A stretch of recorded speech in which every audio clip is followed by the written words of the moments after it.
Hey, what's up? It's me, Meanie, Mosey, and welcome to my channel. Today we are talking about One Piece chapter 1141, An Older Woman. Don't even know what dude meant by that, but I guess we'll see. We are finally kind of getting into what Elbaf is going to be about. We're going to get into the plot, the main conflicts, and everything, because at the end of this chapter, spoiler alert, if you haven't read it, like, go read it and then come back to this. But at the end of this chapter, Loki gets freed. First, I'm going to start with a summary of this chapter, then I'm going to do a little bit of analysis, and then I'm going to end with some good old-fashioned predictions and kind of my standpoint on what I think is going on in the state of the One Piece world right now. So, without further ado, let's get into the summary of this. Summary time. It starts off, Nami is flying back to the village where the party is.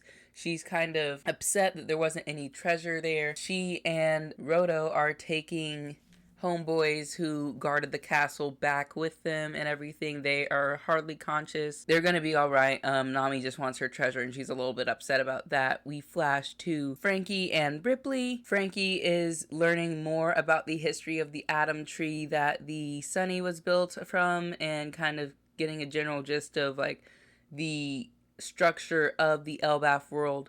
Ripley tells him about how Elbaf is very flammable, essentially, and they had to cut off an entire village of their tree in order to stop the rest of the tree from burning. So that kind of makes me think that at some point Elbaf is going to catch on fire with this arc. That is kind of a Chekhov's gun.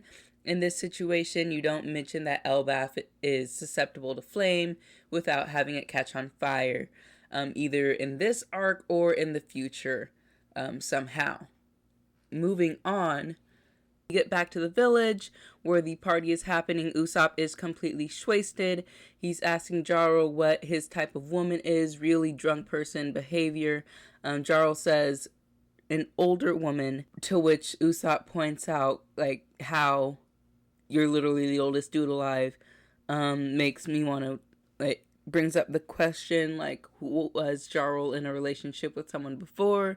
Who is he in a relationship with? Are there people older than the giants? Or kind of like what's going on? And then Usopp slaps the sword that's on top of Jarl's head.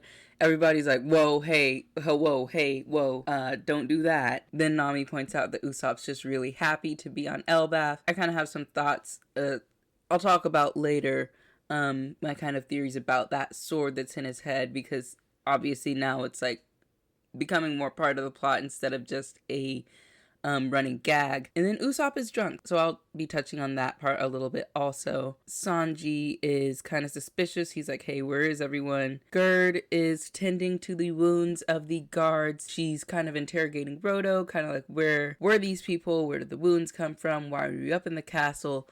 Blah, blah, blah. She finally knocks him out and knocks the truth out of him. Luffy and Zoro go back to Loki. They see that he has been beaten by the Holy Knights. They're kind of like, hey, dude, what happened? He's barely hanging on, or so it seems. They're kind of discussing, do we release him? Do we not? We need to get a doctor. All of this kind of stuff and all this talk. Zoro punches Loki. Loki seems to be legitimately in pain. They need to go get a doctor. There's this bit where Luffy says that he's going to need meat. Zoro jokes that they can eat the animals that were beaten. Also, Luffy gets really upset and says that we don't eat friends. It's kind of like I didn't expect him to get that mad about it. Or like maybe take it as a joke or like, haha, Zoro, I'm sure you're joking or something like that. But I'm getting ahead of myself. Then after that, we see that the new giant pirates swoop in. Sanji is there as well. Find out that the clouds or whatever, they don't work in the underworld. They're making a crash landing. Luffy saves them. They all end up injured from their landing. They say, don't free Loki, whatever you do. He is cunning, cruel, vicious, backstabbing, and conniving villain. He's lying. He's the kind of beast who will kill a so-called friend at a moment's notice. And then the very next panel, it's like one of the coldest panels I've seen. Loki is standing straight up and he's smiling, like solo leveling dude episode 1 type of smile, and they said, Loki, take your hand off of Ragnir, which I'm assuming is the hammer weapon that he has behind him. Obviously not as injured as they assumed. He still has one sea prism cuff on him, but he still seems to be very large, very powerful, as big as oars is what they said. So Loki is free in scene. The first part I want to analyze, touch on a little bit, because I already talked about it beforehand, is the tree branch that they cut off, basically foreshadowing that Elbaf is going to catch on fire at some point during this arc, or at some point during the future. It's going to get struck by lightning, something like that. And when it happens, we're going to know that it is a big problem, because Ripley just mentioned that it would be. Next thing, Usopp is completely drunk out of his mind. I've been talking in my past videos about how I believe that the freeing of Loki could be a source of conflict for the Straw Hats in this arc, because Usopp is so happy to be at Elbaf, it's his lifelong dream, and then Luffy and Zoro are literally down in the underworld, becoming public enemy number 1 of Elbaf, and basically doing the one thing that that would cause ruin to the whole entire village. I think that it's going to be a second coming of Water 7, that Usopp is going to be very upset with his captain. I don't know if he's going to desert the crew. I don't know if we're going to get a reprise of Sniper King. I don't think we'd ever get that, actually. No, he's developed too much as a character. But I think Usopp is going to be very mad about the fact that Luffy has freed Loki, or at this point that Zoro has freed Loki, and the fact that he's drunk is not helping this situation at all, because he might say something that he doesn't intend to say, he might do something he doesn't intend to do. His inhibitions are down, and I mean, it's not like he could hurt Luffy or Zoro, but I don't know. He might say some things that he regrets saying, or some things that he wouldn't say if he were alive. Not that the crew would hold it against him because he's drunk right now, but I don't know. I think it's going to be a big issue that Zoro and Luffy freed Loki and made the Elbaf Giants mad, and Usopp not having entire mental clarity in this moment is not going to help the situation in any way. You get to the part Jaro said that he likes older women. What does that mean? He's the oldest person out there. I mean, obviously there were women who were older than him before. Who, though? Are they still alive? What did the older women look like? And I wouldn't make such a big deal about that, but it is also kind of the name of the chapter. So I think a big deal does need to be made out of it. And so we're going to have to come back to that and revisit this kind of idea later, once we have more context for what he means. And then the part about Usopp hitting the sword that is in Jarl's head. So it is no longer a running gag. It is now the only thing that is keeping Jarl alive, the fact that the sword is stuck in his head. And so this unlocked a memory for me of homeboy named, what's his face, Phineas Gage. And there is a ton more videos about this. They can explain it better than I can, and honestly, this kind of stuff just creeps me out. But Phineas Gage was a worker back in the past. He was working on a railroad, and he got a railroad spike that shot through his head, up through like his cheek and out the other side of his skull, taking some brain with it and everything. The doctor didn't believe him, and then he coughed and like brain fell out of his head. I don't like it. But the fact is that Phineas Gage had a brain injury. He had his brain pierced, and he continued to go on living for another 12 years, eventually dying of seizures. Or not of seizures, but he lived for another 12 years after he had something go up and out of his brain. And he had a personality shift, but other than that, he was just walking around like anybody else. So just said all that to say, there are cases in the past, in real life, I mean, and I know this is fiction, but it could be inspired by it, But there are cases in the past of people having these types of brain injuries and still being alive to talk about it and everything, so it might not be as outlandish as One Piece makes it seem, or it might not be as hilarious as and wild and crazy. But I'm thinking, with all of this, someone stabbed him in the head. I don't know how a sword could just randomly fly like that and end up in the way that it did. Sword had to be thrown from a distance or stabbed through, I don't know. Someone tried to kill him. Someone did try to kill him, and he stayed alive. He said his helmet saved his life. Whatever he wants to think. I'm wondering if Jarl is facing any neurological issues because of the sword that's in there. Is he having any type of personality shift? Is he having amnesia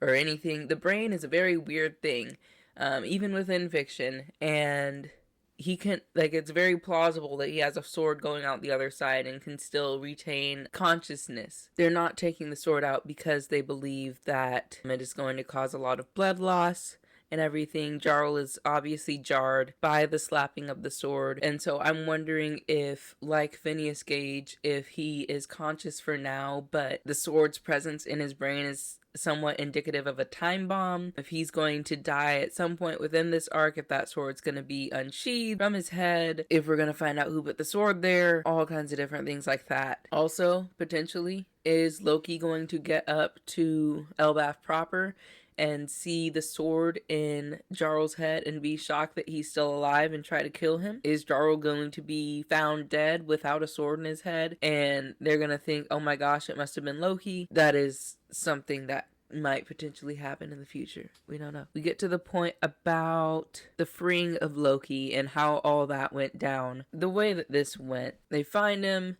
he's beaten, he's certifiably beaten because Zoro punched him and it hurt real bad. At least Loki made it seem so. The new giant pirates and Sanji end up falling from the sky, landing in front of him, warning them at the very last minute, don't do it, he's evil, you're making a mistake. They're not even mad, they're just like, stop it, don't do what you're doing. And their arrival of the new giant pirates plus Sanji kind of seems to me like it is a first line of defense. We know how strong they are, at least we know how strong Hyrule is, Luffy, Zoro, Sanji, the monster trio, and then they're all standing up there against Loki. It kind of makes me nervous. It kind of makes me think, what's Loki going to do to them?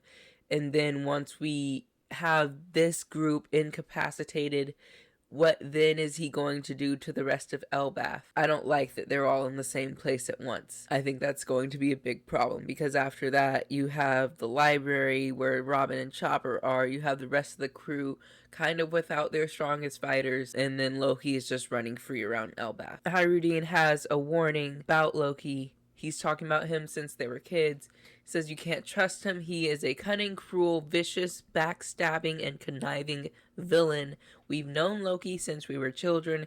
If he told you anything that made him sound sympathetic, then he's lying. He's the kind of beast who will kill a so-called friend at a moment's notice. He's an enemy of the world. And by that point, it is too late. Zoro has already done the unlocking of the cuffs. So here's what we've seen. Loki was chained up to a tree. He talked to Luffy, asked him to free him, wasn't necessarily the nicest person about it, but he made some sort of deal with Luffy. We saw him talking on the phone to an unknown person.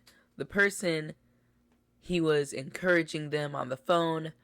They said, I can tell you're kind and everything. He argued with them. Next, we see that the Holy Knights have come. They're saying, join us, we're gonna unlock you. He says no. He argues with them. They darn near kill him, essentially, allegedly. And then Luffy and Zoro get to him. He is in serious pain, or at least acting like he is in serious pain. And they unlock him, even after the warning, or I guess maybe before the warning, potentially the timeline. And he stands up and he has the biggest smile on his face. He goes from looking like he could hardly breathe to standing up completely on his own, holding a weapon and smiling. And so everything kind of points to the fact that Loki was lying the whole entire time. This whole time, everything that we've been shown of Loki, we've been told that he's not trustworthy. We have seen him be allegedly sympathetic to someone on the phone. We have seen him be tortured by the Holy Knights, who we know are bad guys technically within the One Piece world. We have seen him get punched by Zoro, allegedly in deep physical pain. And then we see him standing and smiling, which is incongruent to all of everything that we've seen so far. And now we're kind of faced with a choice, like, what's going on? Is Loki good or is he bad? Or is this like way bigger than any of that? Irene says that Loki is lying. He's a liar through and through. He's cunning, cruel, vicious, and backstabbing and conniving. He's kind of resembling more of a Marvel Cinematic Universe Loki. This is someone who is like 3 steps ahead of everything, and not in the way that Katakuri was 3 steps ahead of everything, or I don't know however many steps you want to say. But this is someone who has plans upon plans. We don't know if Loki is as conniving as people say that he is. We don't know how far back his planning goes. We don't know if he wanted to be chained on purpose. We don't know if he wanted the Holy Knights to torture him on purpose. We don't know anything about him. But what we also do know is that he was disliked by the Elbaf giants from the very beginning. They said that he was going to be cursed as a child. He grew up feeling like a cursed child, a cursed prince. And you get called something long enough, you end up starting to become that thing. Or like, if you're just not going to like me anyway, I might as well cause some harm or something like that. So I am still believing in Loki. I'm a stick beside him.